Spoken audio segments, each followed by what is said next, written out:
அஸ்ஸலாமு அலைக்கும் வரஹ்மத்துல்லாஹி வபரகாத்துஹு. அன்புக்குரிய சகோதரர்களே, ஒரு அற்புதமான ஒரு கதையை சொல்லி நான் இந்த காணொளியை துவங்குகிறேன்.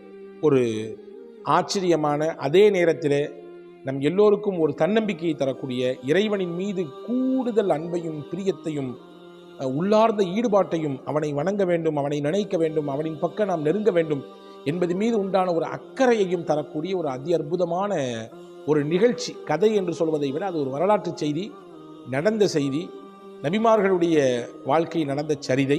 அதை உங்களுக்கு சொல்கிறேன். இந்த காணொளியை முழுமையாக நீங்கள் பாருங்கள்.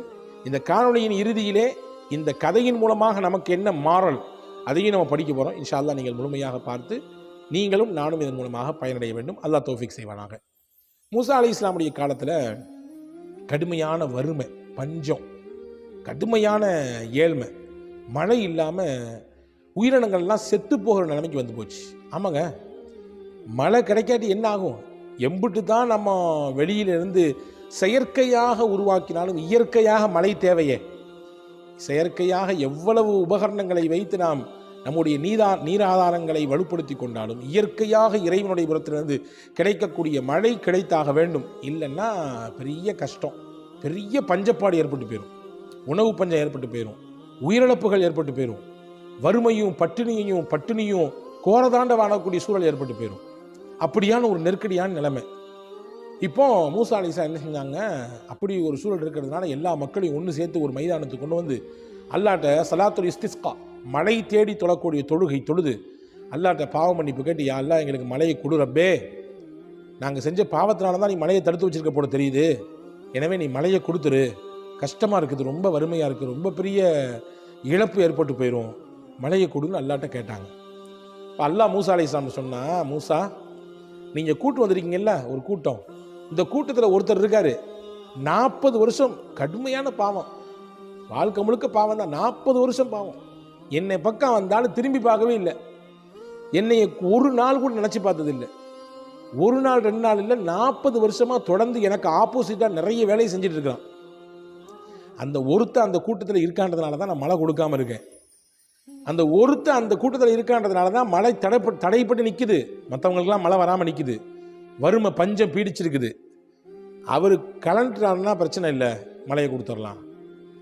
மூசா அலைஹிஸ்ஸலாம் எந்திரிச்சு சொன்னாங்கப்பா, யாரோ இந்த கூட்டத்தில் 40 வருஷமாக பாவம் செஞ்சுட்டு இருக்கீங்க, பெரிய பாவம், தயவு செஞ்சு நீங்கள் எந்திரிச்சு வெளியே போயிருங்க, உங்களால் மொத்த கூட்டத்துக்குமே மழை இல்லாமல் கிடைக்குது, வறுமையிலையும் பஞ்சத்திலும் அழிஞ்சு போயிடுவோம், கால்நடைகளும் உயிர்களும் செத்து போயிடும், எனவே நீங்கள் தயவு செஞ்சு எஞ்சி வெளியே போயிருங்க, நீங்கள் போயிட்டீங்கன்னா மழை கிடைச்சிடும். போன மாதிரி யாருமே போன மாதிரி தெரியல. மறுபடியும் செஞ்சாங்க.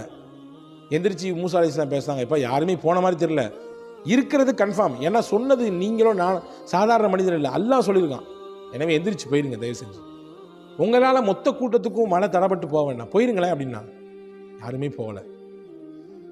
வருத்தப்பட்ட மூசா அலைஹிஸ்ஸலாம் மறுபடியும் எந்திரிச்சாங்க. எந்திரிச்சு சொன்னாங்க, தயவு செஞ்சு நான் மறுபடியும் சொல்கிறேன், உங்களுக்கு நான் ரொம்ப பணிவோடு கேட்டுக்கிறேன், யாருன்றதை நாங்கள் பார்க்க வேண்டாம், நீங்களே எந்திரிச்சு போயிருங்க, யாருக்கும் தெரியாமல் எந்திரிச்சு போயிருங்க, நீங்கள் இருக்கிறதுனால மழை கிடைக்காமல் இருக்குதுப்பா அப்படின்னு சொன்ன உடனே அந்த குறிப்பிட்ட மனிதர் இருந்தாலும், அந்த பர்டிகுலர் மனிதர், அவருக்கு ரொம்ப வருத்தமாகி போச்சு. அல்லாஹ், என்னால் இவ்வளவு பெரிய பாதிப்பா, என் மக்களுக்கு பாதிப்பா, இவ்வளோ பெரிய பஞ்சமா வறுமையா, அது நான் செஞ்ச பாவமா காரணம் அல்லாஹ் அப்படின்னு நான் மேலே ஆடையை தூக்கி தலைக்கு மேலே போட்டுக்கிட்டாரு. போட்டுக்கிட்டு அப்படியே கண்ணீர் விட்டு அழுதாரு, இறைவா என்னை மன்னிச்சிரு, 40 வருஷம் உண்மைதான், நிறைய பாவம் செஞ்சுட்டேன், என்னை மன்னிச்சிரு ரப்பே, நீ என்னை பிடிச்சிடாத, தயவு செஞ்சு என்னை மன்னிச்சிரு, நீ கொடுக்க வேண்டிய அருளை கொடுத்துரு, நான் மொத்த பாவத்திலிருந்து நீங்கிட்டேன், இனிமேல் பாவத்தின் பக்கம் நினைத்து கூட பார்க்க மாட்டேன், எம்பிட்டு பாவங்கள் செஞ்சேன், எல்லா பாவத்துக்கும் நான் இன்னைக்கே தௌபா செஞ்சிடறேன், எனவே நீ கொடுக்குற மலையை ரப்பே கொடுத்துடுற அல்லாஹ் அப்படின்னு சொல்லி அல்லாஹ்ட்ட அழுது உருக்கமாக துவா செய்தார். கொஞ்ச நேரத்தில் மழை பெஞ்சிருச்சுங்க. என்ன ஆச்சரியம், மூசா அலைஹிஸ்ஸலாமுக்கு கடுமையான மழை, எல்லாத்துக்கும் சந்தோஷம், ஊர் முழுக்க எல்லாரும் அவங்கவுங்க வேலையை பார்த்துட்டு போன பின்னாடி மூசா அலைஹிஸ்ஸலாமுக்கு அல்லாஹ்ட்ட கேட்டாங்க, யா அல்லாஹ், யாரோ ஒருத்தர் இருக்காரு, 40 வருஷம் பாவம் செஞ்சிருக்காரு, அவரால் தான் வந்து மழை கொடுக்காம நான் தடுத்து வச்சிருக்கேன்னு சொன்னீங்க, நான் கூட சொன்னேன் யாராவது தான் எஞ்சி போயிருக்கப்பான்னு, யாருமே போகலை, ஆனால் நீ எப்படி மழையை கொடுத்த? நானும் 1 இல்லை 2 இல்லை 3 தடவை சொல்லி பார்த்தேன், யாருமே போகலை, ஆனால் நீ மழை எப்படி கொடுத்த? அந்த ஆள் இருக்கச்ச அப்படின்னு கேட்டாங்க.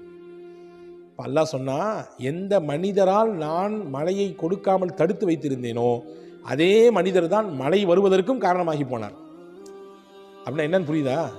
அந்த மனிதர் தௌபா செஞ்சிட்டார், இஸ்திக்பார் செஞ்சார், அல்லாஹ் என்னிடத்திலே பாவ மன்னிப்பு கேட்டு விட்டார், நான் அவனுடைய பாவத்தை மன்னிச்சிட்டேன், எப்போ மன்னிச்சிட்டேனோ மழையை கொடுத்துட்டேன், அதனால தானே தடையாக நின்றுச்சு, மழையை கொடுத்துட்டேன்.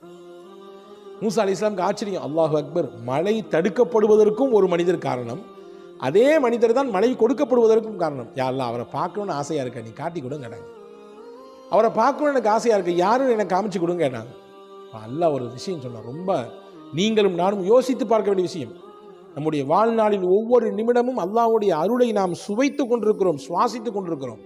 அல்லாஹ் நம்ம மேலே எவ்வளவு பாசம் உள்ளவன், எவ்வளவு கருணையாளன், எவ்வளவு அன்பை பொழியக்கூடியவன், நமக்கு தான் அது புரியுறதில்லை. அல்லாஹ் அந்த புரிதலோடு தான் நம்ம இடத்தில் நடந்து கொண்டிருக்கிறான். மூசா அலைஹிஸ்ஸலாம் சொன்னாங்க, மூசா அலைஹிஸ்ஸலாம் அல்லாஹ் சொன்னா, ஏப்பா மூசா நபியே, 40 வருஷம் எனக்கு பாவம் செஞ்சு கொண்டிருக்கும் பொழுதே என்னுடைய இறை தூதராக இருக்கக்கூடிய உங்களை கூப்பிட்டு இன்னார பார்த்துக்குங்க, இவர் இம்புட்டு பாவம் செய்கிறாருன்னு நான் சொல்லி காமிச்சு கொடுக்கவே இல்லை. பாவம் செஞ்சு கொடுக்கும் பொழுதே, செஞ்சுக்கிட்டு இருக்கும் பொழுதே நான் உங்கள்ட்ட காமிச்சு கொடுக்கல. இப்போ தௌபா செஞ்சு பாவ மன்னிப்பு கேட்டு என்னுடைய நல்லடியார்கள் கூட்டத்தை அவர் சேர்ந்துட்டாரு, இப்போ எப்படி நான் காமிச்சு கொடுப்பேன் அப்படின்னு கேட்டாங்க. பாவியாக இருக்கும் பொழுதே அடையாளப்படுத்தாத நான் இப்பொழுது பாவ மன்னிப்பை பெற்று நல்லடியார்களிலே கூட்டத்திலே சேர்ந்ததற்கு பிறகு நான் எப்படி அவரை நான் உங்களுக்கு அடையாளப்படுத்தி காமிக்க முடியும், எப்படி நான் அவரை உங்களுக்கு காமிச்சு கொடுப்பேன் என்று கேட்டார்கள். கேட்டான் அல்லாஹ் என்று ஹஸரத் மூசா அலைஹிஸ்ஸலாம் சொன்னார்.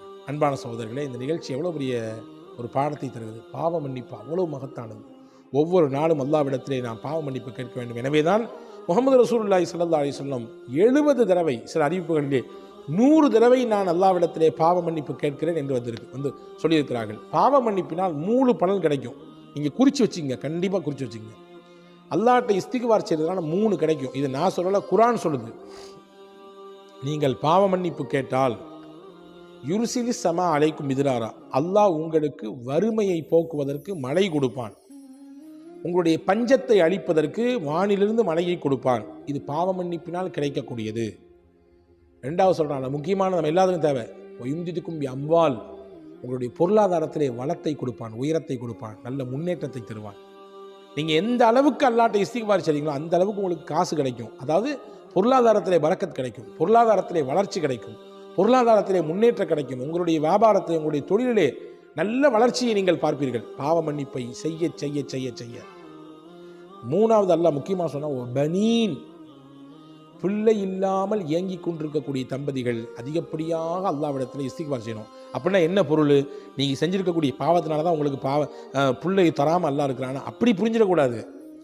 இஸ்திக்பாரின் மூலமாக கிடைக்கக்கூடிய 3வது முக்கிய பலன், பிள்ளை இல்லாதவர்களுக்கு அல்லாஹ் பிள்ளை செல்வங்களை, வாரிசுகளை கொடுப்பதற்கு ஒரு காரணியாக அல்லாஹ் இஸ்திக்பாரை வச்சிருக்கான்.